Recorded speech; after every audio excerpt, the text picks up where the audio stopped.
Assalamualaikum warahmatullahi wabarakatuh, sahabat pembelajar sekalian. Ketemu lagi dengan saya Ridwan Syam. Kali ini kita akan membahas soal-soal UTBK SBMPTN bagian Soshum, khususnya pada mata pelajaran sosiologi. Pada video ini saya akan membahas 10 nomor untuk di bagian pertama. Nanti kita akan lanjut pada episode-episode berikutnya. Baik, saya langsung saja ke soal nomor 1.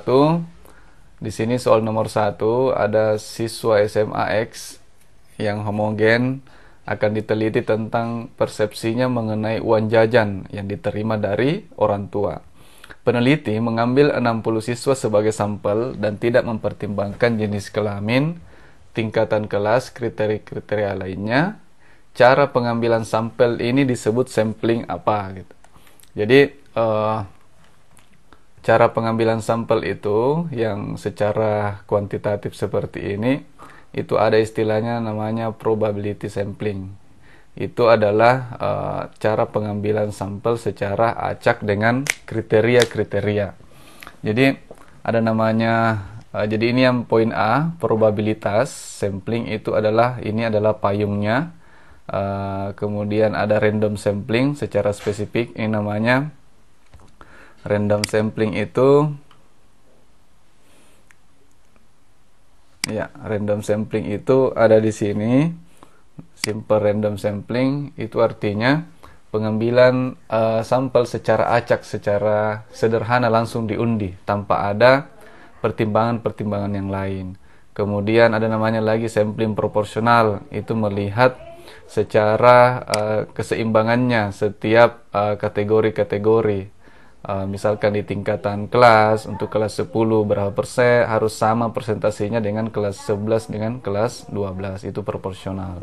Nah, kemudian ada namanya sistematis random sampling. Jadi misalkan populasi yang ada 60 orang ini, itu dari setiap nomor 10-nya ya, nomor absennya itu nomor 10, nomor absen 10 kelipatan 10, itu secara sistematis diambil menjadi sampel.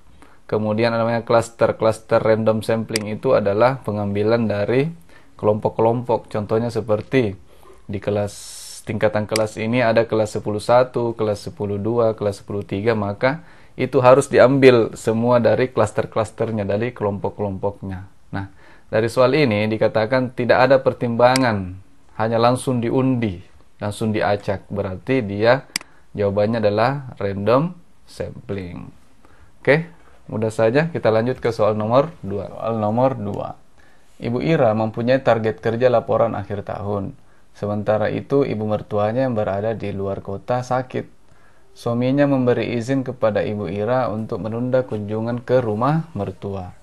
Sikap suami Ibu Ira ini menunjukkan, nah, kita belajar ini tentang konsep gender.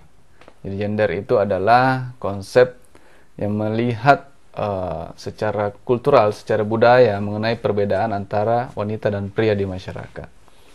Ada namanya bias gender. Jadi bias gender itu adalah pembagian posisi dan peran yang tidak adil antara laki-laki dan perempuan. Jadi biasanya kalau yang bias gender ini di masyarakat itu, misalkan dalam hal pekerjaan, contohnya kayak tukang ojek, itu biasanya hanya diperuntukkan untuk laki-laki, kemudian perempuan dianggap kurang pantas mengerjakan pekerjaan menjadi tukang ojek. Berarti itu adalah sebuah konsep yang bias gender namanya. Kemudian sensitif gender itu adalah sikap atau perbuatan yang mendukung adanya kesetaraan atau keadilan dalam menjalankan peran-peran gender di masyarakat. Kemudian peran gender itu peran yang semestinya yang dipandang lumrah di masyarakat tentang apa yang harusnya dikerjakan oleh laki-laki dan apa yang harus dikerjakan oleh perempuan. Kemudian konflik gender itu kalau sudah terjadi ketidakadilan. Jadi ini kelanjutan dari bias gender. Ketika terlalu banyak bias gender terjadi, akhirnya terjadilah konflik gender.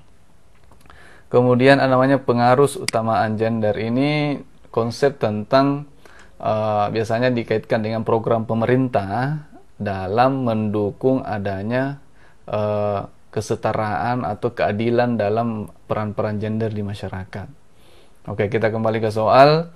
Di sini Ibu Ira ini seorang pekerja, kemudian ibunya sakit. Nah, suaminya ini memberi izin untuk menunda kunjungan ke rumah mertua. Artinya, suaminya ini termasuk orang yang mendukung Ibu Ira bekerja, walaupun mertuanya itu sedang sakit.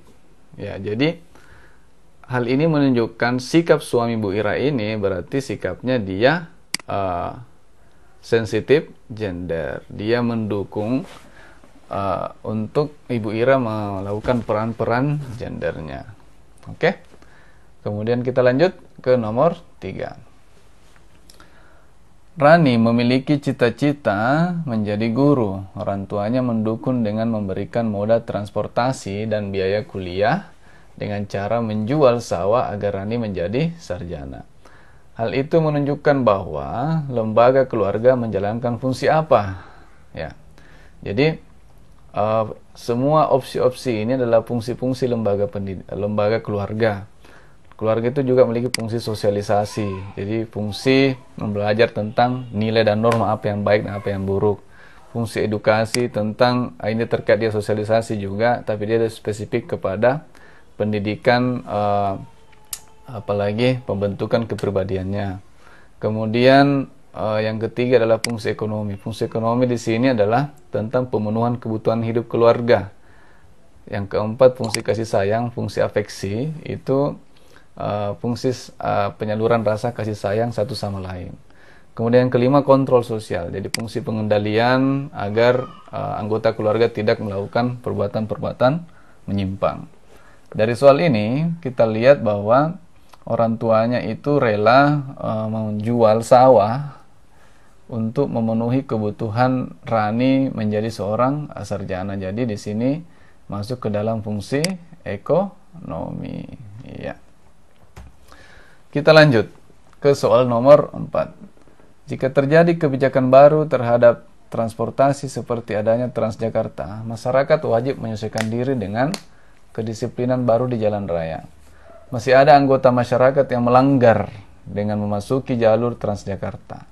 Hal ini menunjukkan dampak negatif perubahan sosial pada aspek apa? Nah, jadi ada namanya istilah cultural lag, ketertinggalan budaya. Ini artinya budaya di masyarakat, perubahan yang terjadi di masyarakat belum sesuai dengan mental dan kemampuan di masyarakat itu. Ya, itu cultural lag. Cultural shock itu artinya kalau masyarakat kaget dengan budaya lain yang ditemuinya. Seperti misalkan orang Indonesia tiba-tiba berkunjung ke luar negeri, akhirnya kaget dengan budaya-budaya luar negeri yang berbeda dengan budaya timur. Kemudian aspek struktural itu aspek kelembagaan, aspek fungsional berarti aspek berfungsinya sistem-sistem yang ada di masyarakat.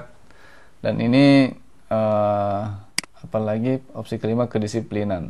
Nah, kalau kita lihat di sini dampak negatifnya ini, kalau kita lihat soal ada kebijakan baru, kemudian masyarakat harusnya wajib menyesuaikan diri, tapi masih ada yang tidak bisa menyesuaikan diri dengan perubahan yang kebijakan baru tersebut. Nah, terlalu gampang kalau kita pilih tentang kedisiplinan. Ini sebenarnya lebih mengarah kepada konsep cultural lag. Artinya apa? Di sini kita lihat ada kesenjangan, ketertinggalan kebudayaan. Jadi ada sikap-sikap di masyarakat yang belum bisa menyelesaikan diri dengan perubahan baru yang terjadi, yang diharapkan oleh pemerintah. Jadi di sini bisa kita jawab bahwa jawabannya adalah cultural lag. Kemudian nomor 5. Masyarakat korban penggusuran bangunan liar yang bersedia pindah tempat tinggal dan kemudian mendapat kompensasi dari pemerintah kota berupa rumah di daerah lain disebut sebagai bentuk akomodasi. Ya, ini penyelesaian konflik ya. Ya, ada namanya coercion itu penyelesaian konflik dengan cara paksaan. Kompromi itu penyelesaian konflik dengan win-win solution yang bisa sama-sama untung. Arbitrasi itu adalah ada pihak ketiga yang menjadi wasit, yang memutuskan perkara. Kemudian mediation itu ada pihak ketiga yang menasihati kedua belah pihak. Konsiliasi ada pihak ketiga yang merupakan lembaga yang mengajak untuk berunding dan membuat perjanjian. Jadi kalau kita lihat di sini, yang bersedia pindah diberi kompensasi, berarti ini masuk dalam kompromi. Iya, ini dia jawabannya. Kita lanjut nomor 6. Pernyataan berikut merupakan ciri masyarakat pasca industri. Berarti masyarakat pasca industri itu artinya masyarakat yang sudah lebih banyak bekerja di sektor jasa dibandingkan sektor manufaktur atau apalagi terkait dengan mesin-mesin pabrik gitu. Jadi di sini adalah yang mana yang kecuali. Kalau ini stratifikasi berdasarkan profesionalitas, artinya pelapisan di masyarakat sudah berdasarkan profesionalitas, kemampuan bekerja secara profesional. Ini berarti masuk. Kemudian struktur masyarakat dikuasai oleh tenaga rasional, ya betul juga, bukan lagi kapitalis yang menguasai pabrik yang berada di atas, tapi orang-orang yang mampu berpikir rasional, punya ide-ide yang bagus, yang dianggap pantas di masyarakat, itu namanya orang-orang masyarakat pasca industri. Kemudian kemajuan ditentukan oleh tenaga profesional, ini betul juga. Tidak mesti harus tenaga yang mengandalkan otot saja yang bekerja di pabrik. Kemudian persaingan semakin ketat dan kompleks, ini juga betul. Jadi masyarakat pasca industri itu masyarakat yang seperti saat ini, di mana revolusinya sudah 4.0, sudah beralih kepada persaingan di bidang teknologi dan sebagainya. Di sini yang kelima, proses produksi masyarakat bergantung pada mesin. Kalau ini masih masyarakat industri namanya, masih terkait dengan mesin. Berarti kalau ini kecuali, berarti jawabannya adalah E. Oke, kita lanjut, tetap semangat ke nomor 7. Pemutakhiran data kependudukan dengan menggunakan komputer dan teknologi digital lainnya dapat membantu pengambil kebijakan untuk bertindak cepat menjalankan program peningkatan kesejahteraan masyarakat.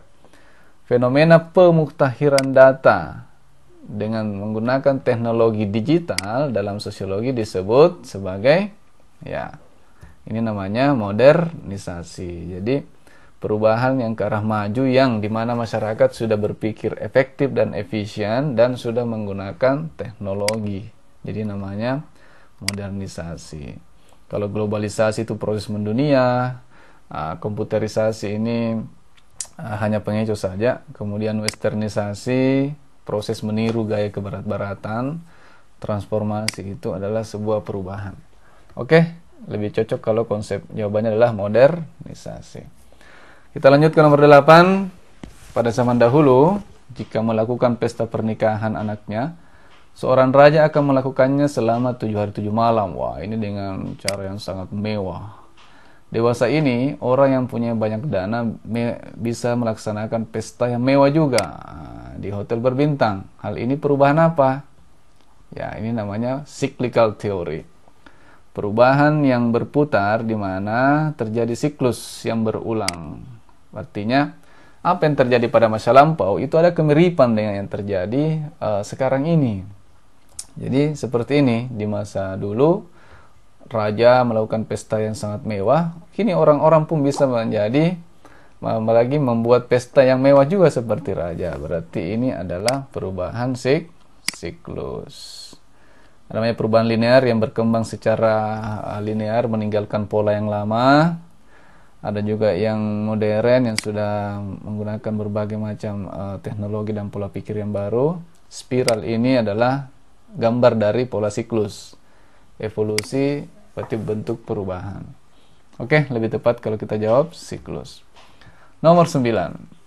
Berdasarkan hasil survei yang dilakukan pada 8.200 desa yang memiliki lumbung padi Indonesia, disimpulkan bahwa desa yang memiliki lumbung padi tidak lagi memiliki warga yang miskin absolut. Nah, Hal ini disebabkan, ya, miskin absolut itu artinya miskin yang sangat miskin, tidak dapat memenuhi makanan, pakaian, dan perumahan. Nah, jadi ini disebabkan oleh apa? Jadi hal tersebut disebabkan, jadi kenapa berdasarkan survei ini desa yang memiliki lumbung padi itu tidak lagi ada warganya yang miskin absolut. Nah, karena apa? Karena lumbung padi bisa menjadi jaring pengaman sosial dalam mencegah kemiskinan. Ini masuk. Lumbung padi merupakan kearifan lokal yang pasti berguna untuk kehidupan. Masuk juga. Masyarakat tidak bergantung pada pemerintah. Ini agak terlalu jauh. Kemudian pemerintah tidak perlu campur tangan dalam masyarakat. Ini terlalu jauh jawabannya. Ada peluang bagi investor asing masuk. Ini juga ini. Jadi kenapa di desa yang punya lumbung padi itu dapat, apalagi terhindar miskin absolut? Karena lumbung padi bisa menjadi jaring pengaman sosial dalam mencegah kemiskinan. Artinya masyarakat tetap walaupun miskin tapi tetap bisa memenuhi makanan, apalagi minimal bisa memenuhi kebutuhan makannya dengan adanya lumbung padi. Artinya dia punya banyak beras gitu ya. Ya, itu dia. Oke. Kita lanjut ke nomor terakhir. Beberapa negara di dunia tidak mendukung terjadinya mobilitas sosial bagi anggota masyarakatnya, seperti Afghanistan yang tidak memperkenalkan perempuan melakukan perjalanan tanpa didampingi oleh keluarga laki-laki. Di India, seorang laki-laki yang berasal dari kasta Sudra sulit untuk menikah dengan perempuan dari kasta Ksatria. Faktor penghambat mobilitas tersebut oleh faktor apa? Ya, ini gampang saja. Ada namanya faktor kultural. Adanya sebuah nilai-nilai yang berkembang dan dapat tumbuh dalam komunitas atau kalangan masyarakat. Jadi di sini di Afghanistan ada budaya, ada kultur yang berkembang bahwa perempuan itu harus didampingi oleh muhrimnya laki-laki. Kemudian kalau di India ini sudah ada sistem kasta yang berkembang di sana sehingga sulit melakukan pernikahan. Jadi ini adalah karena faktor budaya. Baik, demikian pembahasan 10 nomor soal UTBK sosiologi. Semoga kita semua dapat mengambil manfaatnya. Assalamualaikum warahmatullahi wabarakatuh.